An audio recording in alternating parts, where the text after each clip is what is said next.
اجیب الدعوت الداعی، جو بھی کوئی پکارنے والا مجھے پکارے، نیک ہو یا بد ہو، فرما بردار ہو یا فاسق و فاجر ہو، یہاں تک کہ اللہ تو دعا قبول کرنے کے لیے ایمان تک کی شرط نہیں لگاتا۔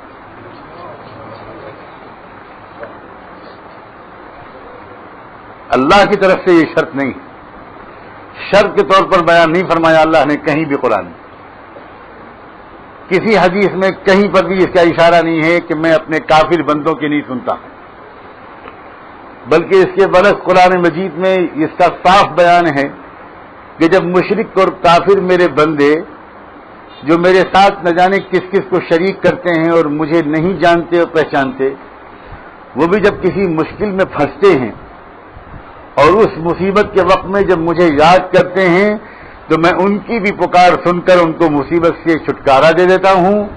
لیکن پھر میں کیا کروں کہ اس کے بعد جیسے ہی وہ نجات پاتے ہیں اس کے بعد پھر وہی شرک و کفر کرنے لگتے ہیں۔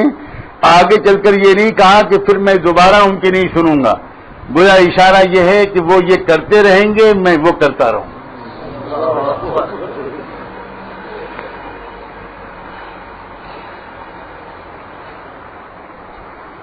تو شرط کے طور پر اللہ تعالیٰ نے تقوی کو، عمل صالح کو، نیکی کو، کسی چیز کو بیان نہیں فرمایا۔ اجیب دعوت الداعی، پکارنے والا بس مجھے پکارے اور میں اس کی پکار سنتا ہوں۔ شرط کے طور پر بیان کرنے کے بجائے اللہ تعالیٰ نے بعد میں حکم کے طور پر ارشاد فرمایا فَلْيُؤْمِنُوا بِي فَلْيَسْتَجِيبُوا لِي وَلْيُؤْمِنُوا بِي لَعَلَّهُمْ يَرْشُدُونَ، انہیں بھی چاہیے کہ میری پکار کو سنا کریں اور میری بات پر یقین کیا کریں، مجھ پر ایمان لائیں اور میری بات کو سنا کریں تاکہ وہ زندگی میں ٹھیک راستے پر پڑ جائیں۔ لَعَلَّهُمْ يَرْشُدُونَ، سچی بات یہ ہے کہ رحمت دو عالم سیدنا محمد الرسول اللہ صلی اللہ علیہ وآلہ وسلم کے ذریعے جو بہت بڑے بڑے تحفے اللہ تعالیٰ کی طرف سے اپنے بندوں کو ملے ہیں، ان میں ایک تحفہ ہے دعا کا۔ اللہ ہمیں دعا والا بنا دے۔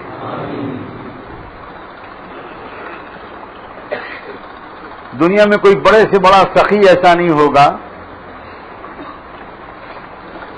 جو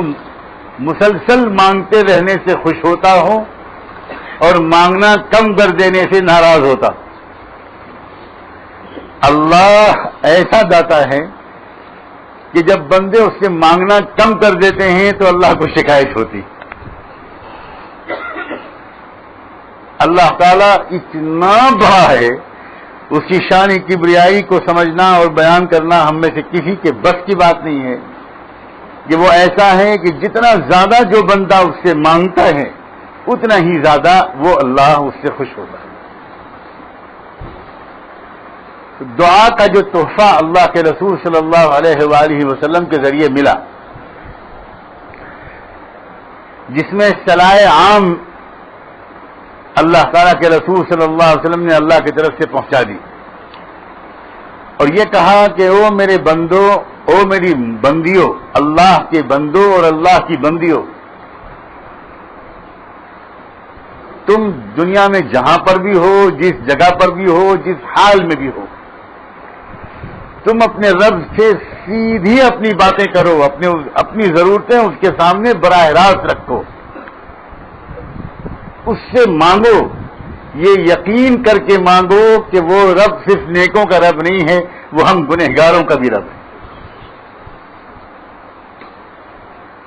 بن مانگے وہ نعمتیں برابر دے رہا ہے، بند نہیں کر رہا ہمارے گناہوں کی وجہ سے، تو کیا مانگنے کے بعد ہمارے گناہوں کی وجہ سے وہ ہماری مانگ کو نہیں سنے گا؟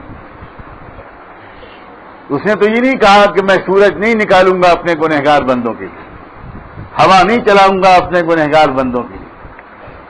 کھانا پینا سب بند کر دوں گا اپنے گنہگار بندوں کا، اس نے کبھی نہیں کہا۔ شیطان ہمارے دل میں یہ وسوسہ ڈالتا ہے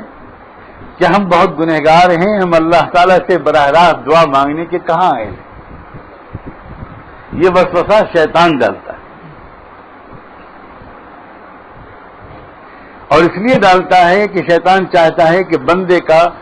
اپنے مالک سے، مولا سے براہ راست رابطہ نہ ہو، تعلق نہ ہو، اس لیے کہ جس لمحے بندے کے دل نے اپنے مولا سے تعلق کا مزہ چکھ لیا اور اس لذت سے وہ آشنا ہو گیا، پھر بندے کی زندگی کا رخ اور قبلہ درست ہو جائے۔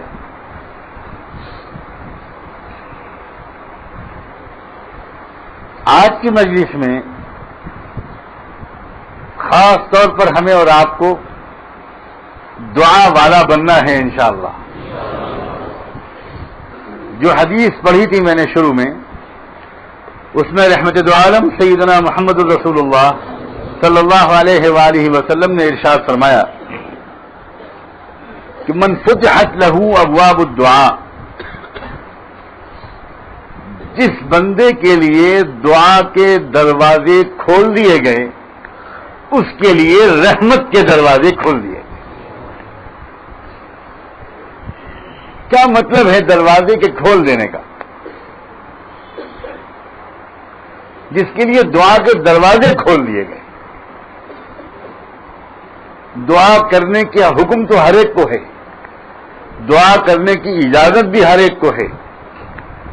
اور اللہ تعالیٰ نے دعا کی قبولیت کے لیے کوئی لمبی چوڑی شرطیں بھی نہیں لگائیں۔ لیکن ایک مقام وہ ہوتا ہے بندوں میں سے بعض کا جس کے لیے اللہ دعا کے دروازے کھول دے۔ دروازے کھول دینے کا ایک آسان سا مطلب تو علماء نے یہ بیان کیا ہے کہ بندے کا یہ مزاج بن جائے کہ ذرا سی بھی کوئی پریشانی اور معمولی سی بھی کوئی ضرورت اس کی جیسے ہی اس کے سامنے آئے، اس کے دل کی توجہ اسباب کی طرف جانے کے سے پہلے دعا کی طرف چلی جائے۔ کہیں پر بھی کوئی بھی مشکل پیش آئے، چھوٹا سا بھی کوئی مسئلہ پیش آئے، آپ کے لیے موسم تھوڑی سی تکلیف کا باعث بن رہا ہو، آپ ریلوے اسٹیشن پر کھڑے ہیں اور ٹرین لیٹ ہو رہی ہے، یا آپ لیٹ ہو گئے ہیں، ڈر ہے کہ کہیں ٹرین نہ چھوٹ جائے، آپ دفتر کے لیے نکلے ہیں اور راستے میں ٹریفک جام ہے اور آپ کو ڈر ہے کہ میں کہیں دفتر میں لیٹ نہ ہو جاؤں، آپ بازار اپنے بچوں کی ضرورت کی کوئی چیز لینے کے لیے نکلے ہیں، بہت چھوٹی چھوٹی باتیں، آپ نکلے ہیں بچوں کی پینسل اور کاپی خریدنے کے لیے، جس بندے کے دل کا دروازہ دعا کے لیے کھول دیا جاتا ہے اس کا حال یہ ہوتا ہے کہ وہ بازار کی طرف بڑھتا چلا جاتا ہے اور دل دل میں دعا کرتا ہے کہ اللہ صحیح دکان سے بہترین سودا مناسب قیمت پر آپ دلوا دیجیے۔ چپ چاپ وہ یہ دعا کرتا ہوا جاتا ہے اور دنیا حیران رہ جاتی ہے کہ اتنی صحیح دکان پر وہ پہنچتا ہے، مناسب ترین قیمت پر اس کو بہترین سودا ملتا ہے۔ یہ سب نتیجہ اس کی چالاکی اور تجربے کا نہیں ہوتا، اس دعا کا ہوتا ہے جس کی اس کو عادت پڑ گئی۔ دروازے کے کھول دینے کا ایک مطلب علماء نے یہ بیان کیا، ہر وقت دعا، ہر کام کے لیے دعا۔ ذرا سا کوئی مسئلہ بنے، آپ ایئرپورٹ پر کھڑے ہوئے ہیں اور آپ کا سامان آنے میں دیر لگ رہی ہے، فوری طور پر دل دعا کی طرف متوجہ ہو جائے۔ ہر کام کے لیے،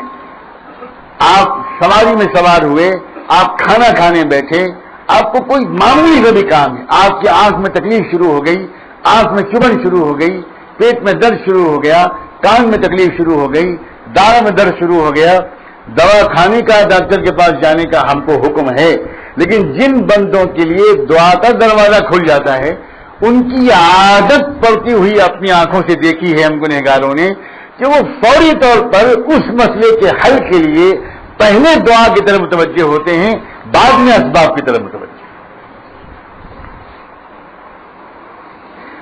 عام طور پر لوگ کیا کرتے ہیں، بات کو سمجھانے کے لیے تصویر کا دوسرا رخ بھی عرض کر رہا ہوں عام لوگ جو ہوتے ہیں جب سارے اسباب سے مایوس ہو جاتے ہیں، ساری کوششیں ناکام ہو جاتی ہیں، تب کہتے ہیں کہ بھئی اب تو دعا کا وقت ہے. کہتے ہیں کہ نہیں کہتے؟ ڈاکٹر بھی کہتا ہے کہ صاحب اب تو آپ دعا کیجئے، اب ہم کچھ نہیں کرتے. مریض بھی کہتا ہے کہ صاحب اب دعا کرواؤ، فلاں کو لکھو، فلاں کو فون کرو، یہ کہو وہ کہو وہ کہو.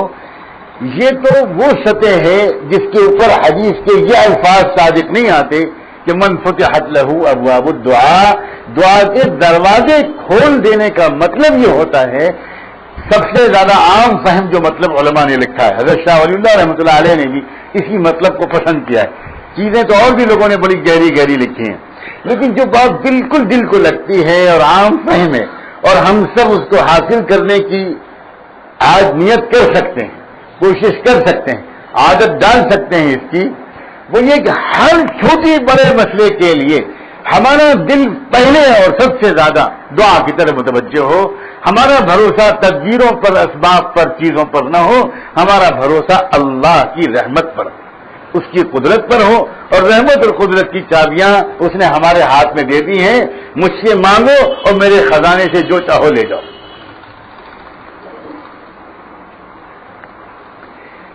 اس کے لیے رحمت کے دروازے کھل جاتے ہیں. ذرا سوچئے، جس کے لیے اللہ کی رحمت کے دروازے کھل گئے، اس کا دنیا میں کوئی کام اٹکے گا؟ اس کے دل میں کسی وقت خوف اور غم کا گزر ہوگا؟ کبھی بے چینی، الجھن، شکوے، شکایت، مایوسی، نا امیدی، گھبراہٹ اس کے دل میں آئے گی؟ اسی لیے رحمت کے دروازے کھل گئے، اس کی ہر ضرورت پوری ہوگی. تو دعا کے دروازے کھلنے کا مطلب کچھ سمجھ میں آیا؟ اتنا ضرور اللہ پاک آج ہم سب کو سمجھا دے کہ فوری طور پر دعا کی طرف طبیعت متوجہ ہو جائے. کچھ آپ کی ہماری کوئی چیز کھو جائے، کوئی چیز گم جائے، کہیں سفر پر سے پاسپورٹ کھو گیا، کسی کا کوئی قیمتی کاغذ کھو گیا، کوئی چابی کھو گئی اور ہم پریشان ہیں. فطری طور پر اس وقت پریشانی ہوتی ہے، بالکل ہوتی ہے. یہ تو انسان کا مزاج ہے. لیکن جس انسان کو کے لیے دعا کے دروازے کھل جائیں گے، وہ اس پریشانی میں مبتلا ہوتے ہی